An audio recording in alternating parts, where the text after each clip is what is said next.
এটা পাঁচমিশালি মাছ, এটা এখন রান্না করবো দুপুরের জন্য। চুলা মানে বসাই দিয়েছি রান্না।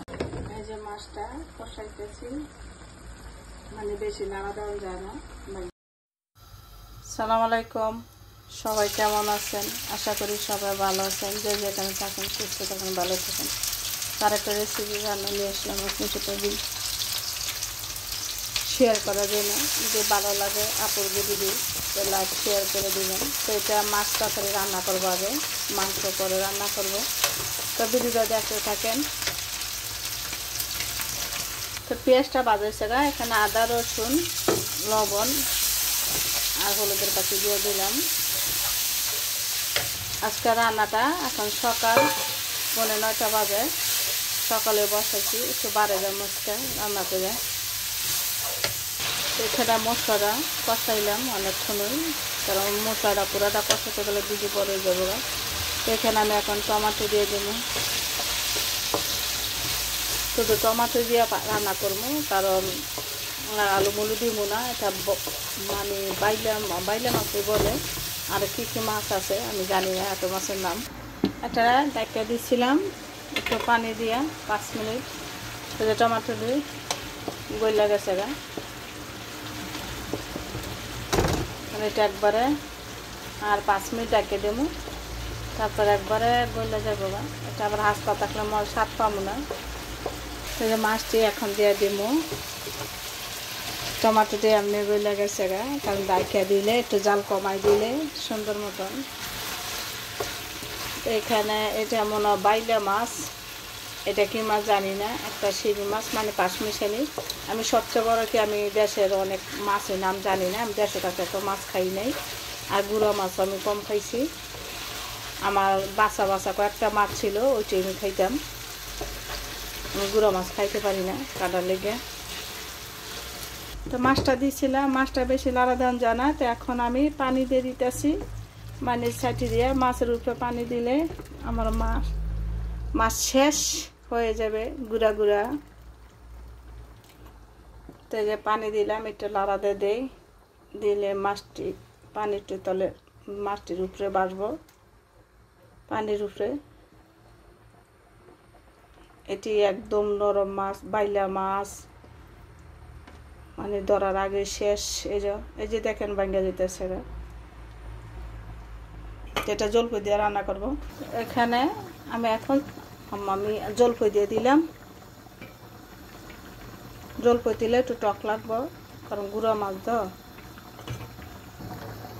মাছ রান্নাটা শেষ, এখন ধনিয়া পাতা দিয়ে দিলাম, দিয়ে উঠাই দিব। এরপরে মাংস বসাবো, এখানে শুটকির ভর্তা বানাবো।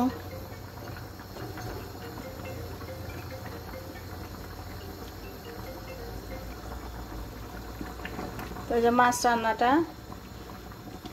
মাছ মানে লাড়া দেওয়া যায় না, বাঙ্গা জায়গা একটা সমস্যা। এই মাছে যদি লাড়া না দিতে পারি, তো মাছ রান্না করলে ভালো লাগে না। এখানে তেল দিছি, এখন পেঁয়াজ কুচি দিয়ে দিলাম। এটা মাংসটা মেচকা, মানে জল বেশি দিব না, হালকা জল থাকবো। আর দিয়ে একটা আলু দিব। পেঁয়াজটা ভাজা হয়ে গেছে না, এখানে হলুদ মরিচ আর লবণ কাঁচামরিচ দিয়ে দিলাম। একটু পানি দিলাম কষানোর জন্য।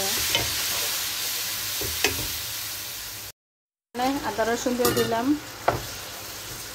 এটা আমি কিন্তু মশলা ব্যবহার করবো না। তার সাথে দিয়ে দিলাম টমেটো।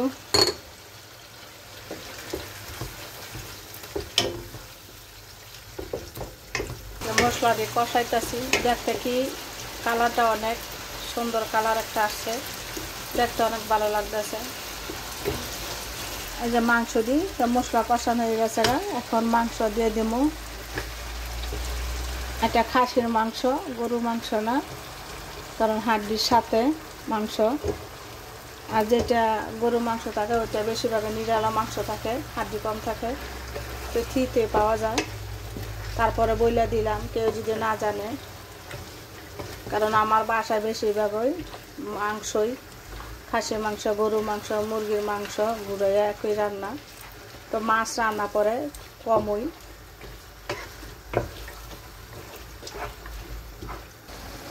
তো মাংসটা থেকে পানি উঠে গেছে, তো পানিটা শুকাইব। রান্নাটা এমন একটা জিনিস, সময় লাগে। যদি খাতে জামা রান্না করে রান্নাটাও ভালো হয়।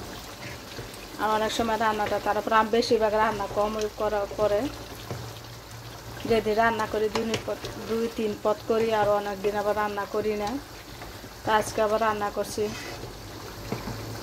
মাংস, মাছ, শুটকি ভর্তা, কালকা ভাজি আছে। পানিটা একটু শুকাইছে, তার শুকাইব। তো এরকম ওই জল জল থাকবো। তো পানি একটু সামান্য পরিমাণে পানি দিয়ে দিলাম, যাতে পানিটা জাল হইব, মাংসটা সিদ্ধ হইব, আর আমার পানি দিতে হইব না। এখানে শুটকি টানলাম ভর্তা বানার জন্য। আমি এখন আলু দিয়ে দিলাম কয়েকটা পিস, মানে পানিটা যা একটু শুকাই গেছে, তো এটা দিয়ে জাল কমাই দিব।